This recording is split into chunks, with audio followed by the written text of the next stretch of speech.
8월 13일 연중 제19주일 마테오가 전한 거룩한 복음입니다. 군중이 배불리 먹은 다음 예수님께서는 곧 제자들을 재촉하시어 배를 타고 건너편으로 먼저 가게 하시고 그동안에 당신께서는 군중을 돌려보내셨다. 군중을 돌려보내신 뒤 예수님께서는 따로 기도하시려고 산에 오르셨다. 그리고 저녁 때가 되었는데도 혼자 거기에 계셨다. 배는 이미 무태서 여러 스타디온 떨어져 있었는데 마침 맞바람이 불어 파도에 시달리고 있었다.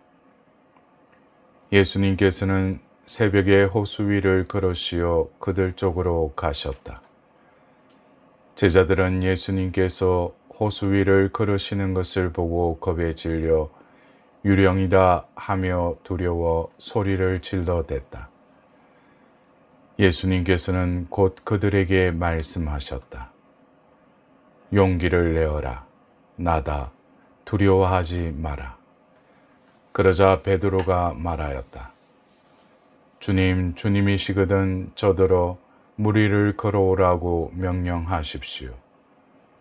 예수님께서 오너라 하시자 베드로가 배에서 내려 물 위를 걸어 예수님께 갔다.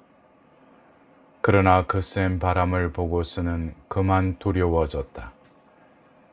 그래서 물에 빠져들기 시작하자 주님 저를 구해 주십시오 하고 소리를 질렀다. 예수님께서 곧 손을 내밀어 그를 붙잡으시고 이 믿음이 약한 자야 왜 의심하느냐 하고 말씀하셨다. 그러고 나서 그들이 배에 오르자 바람이 그쳤다. 그러자 배 안에 있던 사람들이 그분께 엎드려 절하며 스승님은 참으로 하나님의 아드님이십니다 하고 말하였다.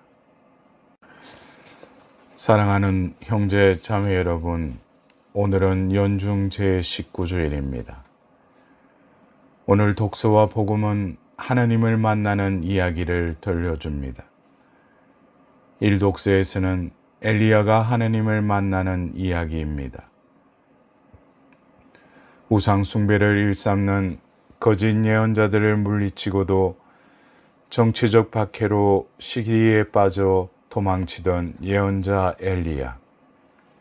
그 앞에 하나님이 나타나시는 모습은 상상 바뀝니다.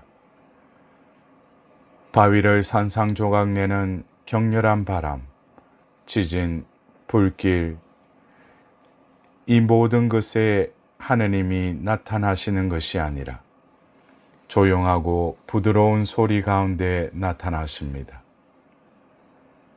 조용하고 부드러운 소리는 우리 일상에서 흔히 접할 수 있기에 알아듣기 힘듭니다. 무의미해 보이는 매일매일의 소소한 일 가운데 주님께서 현존하고 계심을 암시합니다. 하느님께서는 작은 일을 통해서 오신다는 말씀으로 들립니다. 오늘 복음은 물 위를 걸으시는 예수님을 통해 제자들이 하느님을 만나는 이야기입니다. 한밤중에 배를 타고 가다가 심한 풍랑을 만난 제자들.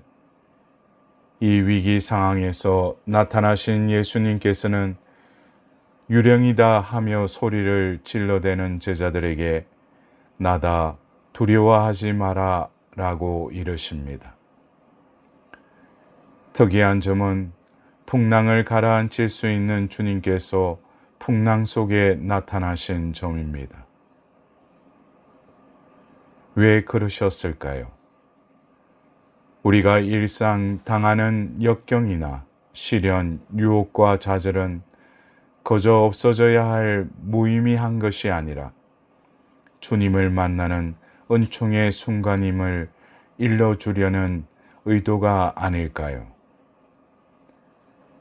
풍랑이 없기를 바라기보다 풍랑 속에서 함께 계시는 주님을 발견함으로써 어려운 가운데 믿음이 커지라는 뜻이 아니겠습니까? 하느님을 믿고 살아가는 여정 중에 우리들도 자주 세상 풍랑을 만납니다. 시련과 어려움, 유혹과 해이, 의심 등 크고 작은 풍랑들은 우리를 위험에 빠지게 합니다. 이 풍랑들을 주님을 만나는 계기로 삼으라는 말씀으로 들립니다. 풍랑을 극복할 힘은 무엇일까요? 베드로는 무리를 걸으시는 예수님으로부터 나다 하는 말씀을 듣자 예수님께 주님 저더러 무리를 걸어오라고 명령하십시오 하고 청합니다. 예수님께서 오너라 하시자 베드로는 배에서 내려 무리를 걸어갑니다.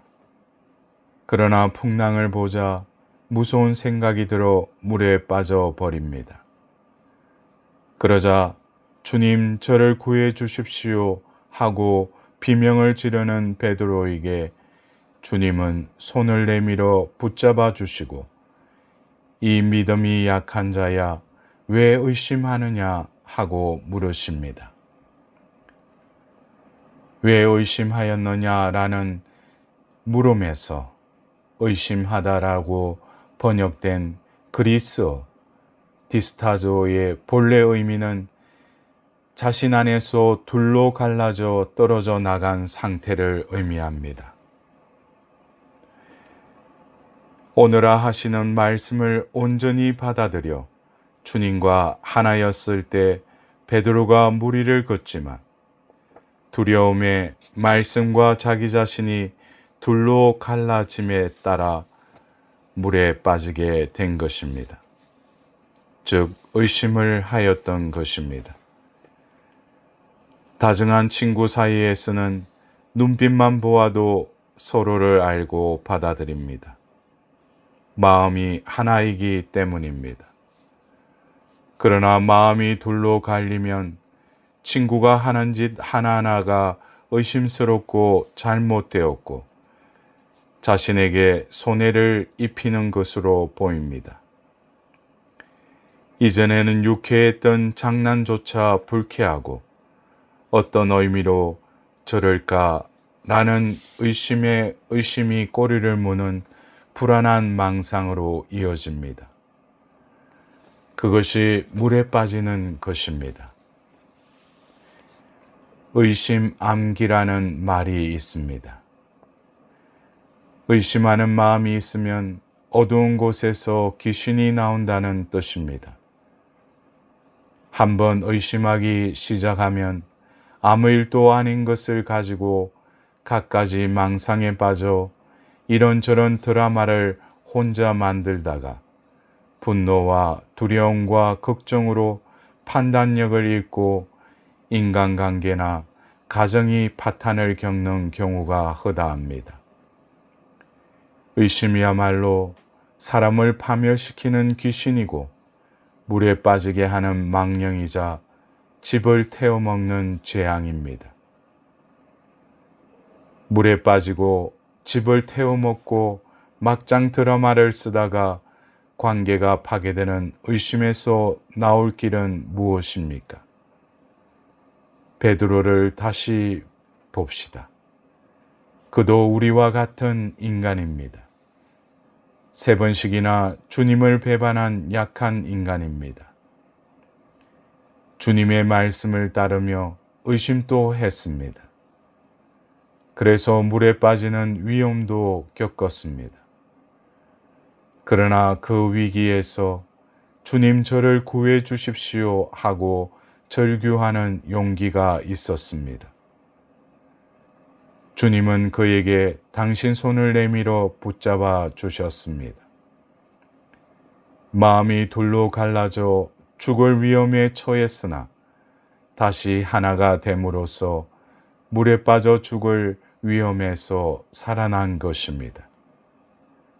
그때 비로소 스승님은 참으로 하느님의 아드님이십니다 라고 고백합니다.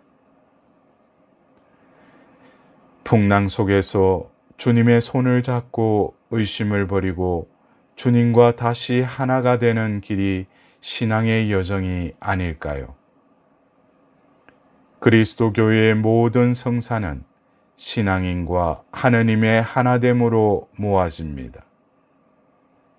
세례성사는 그리스도와 합체, 곧 그리스도의 지체가 되는 성사요, 고해성사는 하느님과 멀어진 삶에서 돌아서서 화해로 다시 일치를 이루는 성사입니다. 병자성사는 우리의 병고까지도 그리스도의 순환에 하나로 합치는 성사입니다.